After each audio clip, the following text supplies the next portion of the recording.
Lucius ঘোড়া ছুটিয়ে ম্যাকটিনাসের দিকে এগিয়ে যায় এবং তাদের মধ্যে চূড়ান্ত যুদ্ধ শুরু হয়। ম্যাকটিনাস লুসিয়াসকে প্রায় পরাস্ত করে ফেলেছিল, কিন্তু সেই মুহূর্তে লুসিয়াসের মায়ের কথাগুলো মনে পড়ে এবং লুসিয়াস পুনরায় আত্মবিশ্বাস ফিরে পায়। সে ম্যাকটিনাসের বাঁ হাত কেটে ফেলে এবং শেষমেশ একটি প্রাণঘাতী আঘাত হানে ও ম্যাকটিনাসকে হত্যা করে। এরপর লুসিয়াস দুই পক্ষের সেনাদের সামনে দাঁড়িয়ে আবেগপূর্ণ ভাষণে যুদ্ধ বন্ধের আহ্বান জানায়। তার কথা শুনে সৈন্যরা ধীরে ধীরে অস্ত্র নামিয়ে ফেলে এবং একত্রে স্লোগান দিতে শুরু করে। এরপরে দেখা যায় লুসিয়াস একা অ্যারেনায় ফিরে আসে।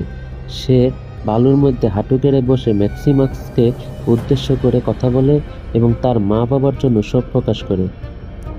সিনেমাটি এখানেই শেষ হয়ে যায়।